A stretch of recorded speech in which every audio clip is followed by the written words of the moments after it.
Alors bonjour à tous et bienvenue dans ce nouveau podcast. Donc aujourd'hui nous allons répondre à la question pourquoi je rencontre des pervers narcissiques à répétition. Donc j'ai déjà maintes fois expliqué qu'effectivement notre nature fait qu'on en rencontre plus ou moins. Ce sont les personnes qui sont les plus riches intérieurement qui vont en rencontrer le plus, notamment les surdoués, les zèbres, les hypersensibles. Pourquoi? Eh bien parce que quand vous êtes hypersensible, quand vous êtes surdoué, eh bien à ce moment-là, les personnes perverses narcissiques vont vous préférer tout simplement, vont vous choisir par préférence parce qu'ils adorent jouer avec les émotions. Donc évidemment, quelqu'un qui a beaucoup d'émotions, qui ressent beaucoup de choses, c'est plus intéressant pour eux. Ils ont beaucoup plus d'emprise, ils ont, autrement dit, plus de pouvoir, entre guillemets, si vous les laissez faire de toute façon. Donc ça veut dire quoi? Ça veut dire que forcément, ce type de personnes vont choisir des personnes qui vont raisonner beaucoup, parce que les pervers narcissiques sont beaucoup dans le raisonnement. Donc forcément, il faut quelqu'un de l'autre côté qui puisse suivre ce raisonnement. Alors, les raisonnements des pervers narcissiques sont effectivement fondés sur des prémices fausses, mais paraissent très logiques. Donc les zèbres qui sont sensibles à la logique, qui sont sensibles au raisonnement, qui sont sensibles justement à tout ce qui est intellectualisé, vont forcément plus facilement aller là-dedans. Donc ça veut dire que d'autre part, vous avez le surdoué, le zèbre, l'hypersensible va plus facilement répondre aussi à l'accroche du pervers narcissique. Il y a effectivement deux choses qui expliquent ça. D'une part, le pervers narcissique recherche principalement les frustrations, l'intellectualisation. Donc il recherche à ce que effectivement son mécanisme fonctionne sur quelqu'un et qui va répondre le plus, eh bien justement un zèbre.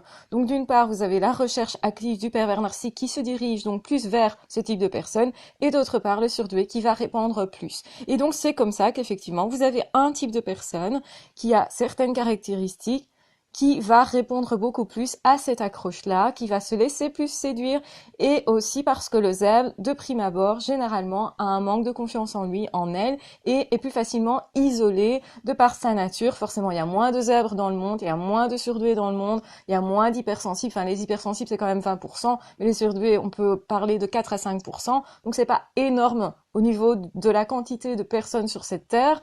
Et donc forcément, un zèbre, un surdoué qui n'a pas en tout cas l'habitude d'aller vers les autres, etc., qui n'a pas dépassé ses peurs, qui ne s'est peut-être pas identifié, etc., va être plus fragile, va être plus facilement choisi par les pervers narcissiques. Donc forcément, ça explique qu'un zèbre, un hypersensible, un surdoué va plus facilement rencontrer plusieurs pervers narcissiques au cours de sa vie, alors que l'autre, à côté, qui n'a pas cette sensibilité, qui n'est peut-être pas aussi perméable en tout cas aux émotions des autres, qui n'a pas cette empathie-là, qui aussi ne raisonne peut-être pas autant ou ne réfléchit pas autant, n'a pas des émotions exacerbées et a plus confiance en lui, forcément, en rencontrera moins, tout simplement parce que les pervers narcissiques ne vont pas les sélectionner, vont plus facilement passer leur chemin, et parce que eux, tout simplement, ils sont beaucoup moins déroutés, si vous voulez, par l'accroche du pervers narcissique. Ils y répondent moins. Donc forcément, dans ce cas-là, il y a des personnes qui sont plus sujettes à rencontrer des pervers narcissiques que d'autres. Ça, c'est la première chose à comprendre. Maintenant, quand vous êtes zèbre surdoué, eh bien, parfois, ça peut se répéter pour une autre raison, qui est justement que vous n'avez pas tiré la leçon de l'expérience. Ça veut dire que peut-être vous n'avez pas compris qu'en face, vous aviez un pervers narcissique, une perverse narcissique. Donc ça veut dire que s'il y a un autre qui se présente, vous allez être à nouveau sensible parce que ça va vous rappeler votre ex, votre père, votre mère, une autre relation, et vous vous dites j'ai connu ça. Donc par instinct, on va vers ce qu'on a déjà connu et ce qui a aussi créé une blessure. Donc, c'est-à-dire que vous aurez peut-être tendance, justement, à vous dire, je vais dépasser cette situation-là, je vais réussir enfin dans cette situation-là avec une autre personne. Et en fait, c'est un apprentissage. Vous cherchez l'apprentissage en faisant ça. Mais c'est malsain parce qu'en fait, vous vous remettez dans une situation qui n'est pas saine, dans laquelle vous ne pouvez pas réussir. Enfin, la seule réussite que vous pouvez avoir, c'est de comprendre ce dans quoi vous êtes et de vous dégager et de vous en aller et de vous reconstruire. Et donc, une fois que effectivement vous avez fait le deuil, vous avez bien compris ce dans quoi vous êtes, normalement, vous ne devriez plus être attiré par des pervers narcissiques, vous devriez les détecter en sachant ce que c'est. Et à ce moment-là, c'est pas que nécessairement ça vous attire pas, parce que vous allez reconnaître forcément ce que vous avez potentiellement aimé, le rêve que vous avez eu à un moment donné de votre vie, qui est quand même tenace, qui marque quand même. Mais malgré tout, vous allez vous dire, je vais pas aller là-dedans. Je sais ce qui va se passer ensuite. Je sais quelles conséquences ça va avoir. Et comme je connais ces conséquences-là, même si ça peut m'attirer, je peux résister aussi. Ou je peux me diriger vers d'autres personnes et passer mon chemin. Et donc, ça, c'est important. C'est un apprentissage qui n'est pas du tout, qui ne va pas du tout de soi. Ce qui explique que beaucoup de personnes, du coup, vont retourner dans la relation avec un autre pervers narcissique, puis encore un autre, encore un autre, encore un autre. Et évidemment, ça peut abîmer au fil du temps. Ça veut dire que ça va fragiliser l'image qu'on a de soi, la confiance en soi. Et donc, du coup, forcément, si vous êtes fragile quand vous rencontrez un deuxième, un troisième, un quatrième, forcément, le quatrième aura plus facile de vous manier, de vous manipuler que le premier ou le deuxième. Donc, ça peut aussi avoir un effet dans le temps qui n'est pas du tout quelque chose de positif pour vous. D'où c'est ultra important de comprendre vraiment les manœuvres qui sont mises en place dans la perversion narcissique, de comprendre à qui vous avez affaire, quelles seront les conséquences sur votre vie, quelles vont être aussi les conséquences dans le futur, et comprendre qu'en fait, vous n'êtes pas du tout réellement acteur là-dedans, vous êtes un pion, vous avez été quelqu'un qui est embarqué dans un mécanisme autonome, et quand vous comprenez ça, vous ne vous culpabilisez plus, vous vous reconstruisez beaucoup plus facilement en tout cas, et une fois que vous avez une base beaucoup plus solide au niveau de la confiance en vous, au niveau effectivement de ce que vous avez vécu, que vous avez vraiment bien fait votre deuil, et que vraiment la cicatrice, parce qu'il reste toujours une cicatrice, mais la cicatrice est vraiment bien cicatrisée, la blessure est vraiment bien désinfectée, etc., à ce moment-là, ça ne vous fait plus mal. À ce moment-là, vous savez ce qui est en face de vous, et vous allez sélectionner différemment les personnes que vous croisez. Bien sûr qu'à un moment donné, vous allez être beaucoup plus parano, en tout cas, vous allez être plus prudent dans vos relations. Attention, il y a une chose qu'il faut bien comprendre, c'est qu'il ne faut pas éviter à tous les coups la douleur dans toutes les situations relationnelles. Parce que qui n'a jamais souffert en amour? Qui n'a jamais souffert en amitié? Qui n'a jamais souffert dans une relation? Quand vous vous engagez dans une relation, vous avez forcément des rêves, des projets, des idées, en tout cas vous allez vers quelque chose, et forcément, qui dit avoir des espoirs, dit forcément que vous n'êtes pas toujours satisfait. Donc forcément, vous pouvez souffrir un petit peu, mais un petit peu, pas à répétition, pas de manière anormale, donc n'évitez pas la souffrance relationnelle, parce que forcément, vous aurez des souffrances relationnelles, c'est ça qui nous fait grandir, c'est ça qui nous fait avancer, c'est ça qui fait que l'on va effectivement vers quelque chose de nouveau, mais si vous n'évitez pas ce type de problème, de douleur, etc., et que ça reste mesuré, que vous sentez qu'effectivement c'est là pour vous faire apprendre et progresser, parce que nous sommes tous sur un chemin où l'on va progresser, mais pour ça, effectivement, il faut quand même continuer de prendre certains risques, des risques mesurés, c'est-à-dire qu'on va regarder, on va analyser ce dans quoi on est, mais aussi l'amour, l'amitié, etc. Ce sont aussi des émotions par lesquelles on se laisse un peu entraîner, et il faut rester naturel là-dedans. Donc il faut pas rester dans la paranoïa. Il faut se dire, ok, c'est normal si je souffre un petit peu dans certaines relations. C'est pas toujours évident de créer un couple. Effectivement, au début, peut-être ça se met en place avec une petite douleur parce que on s'adapte les uns aux autres et on n'a pas nécessairement toujours ce qu'on veut. L'autre ne répond pas nécessairement comme on voudrait. Et peut-être justement l'autre se met un peu à distance, souffle un peu le chaud, le froid parce que l'autre hésite ou parce que l'autre a une blessure. Donc il faut pas confondre ce type de situation qui peut potentiellement rappeler justement ce qu'on a un peu vécu avec le pervers narcissique, mais ça ressemble, mais de loin. Et donc, il faut pas, pour ça, se distancier de tout le monde et se dire, ok, comme ça, je ne souffre plus. Au contraire, allez quand même vers les gens, essayez quand même de comprendre ce dans quoi vous êtes et surtout regardez comment cette personne réagit quand vous expliquez les choses. Si vous voyez qu'il y a une ouverture au dialogue, même si c'est pas facile comme dialogue, que vous voyez que l'autre est honnête quand même dans sa démarche et que vous voyez que c'est une blessure, etc., comme nous en avons tous, vous pourrez estimer qu'alors vous n'êtes pas du tout dans le même type de relation et que potentiellement ça va vous faire souffrir, mais de façon très tamisée, beaucoup plus douce, etc., que ce que vous avez connu.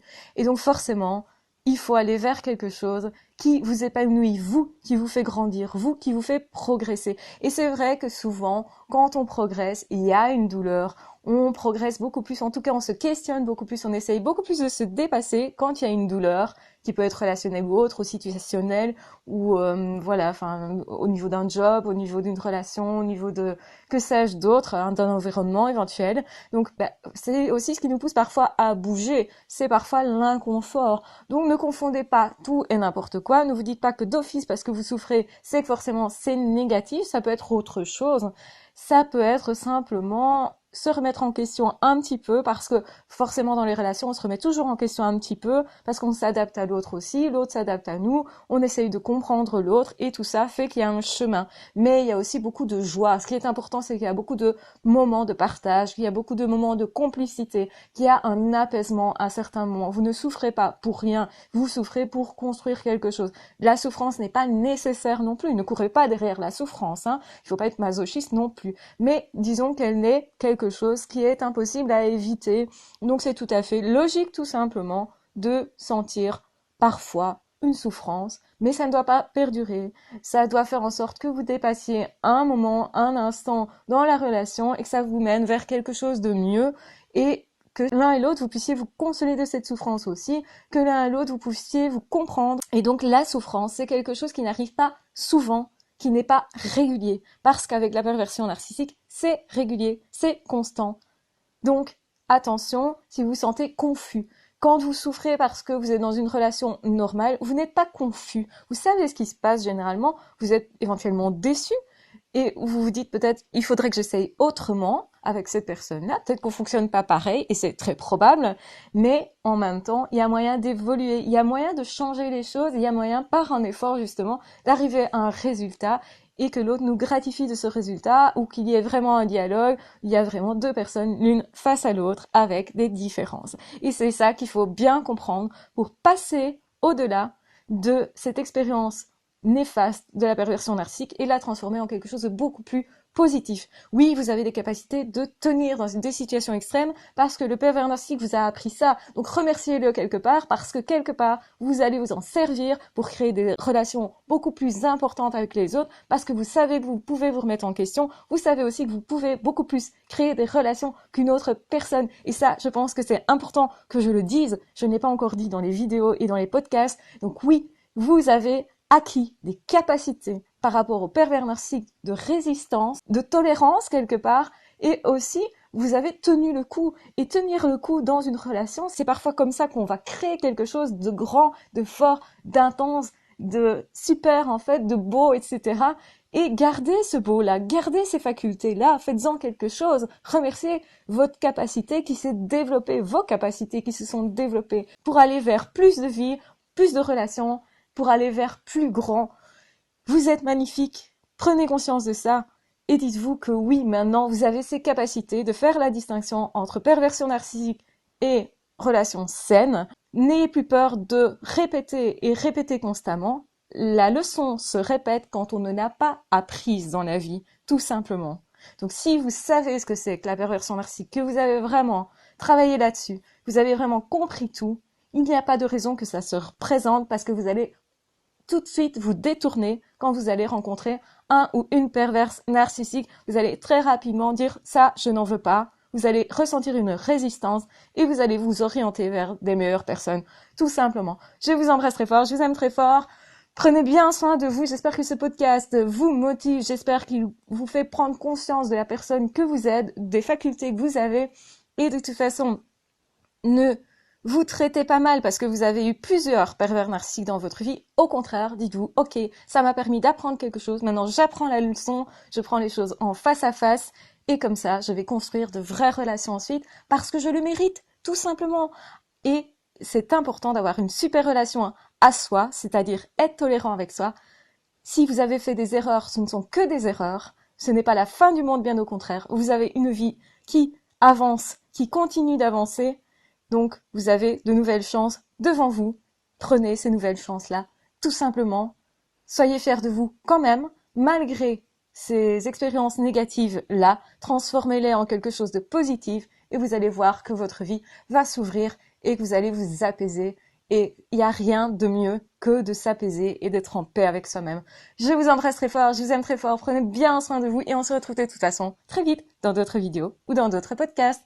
Ciao, bye bye!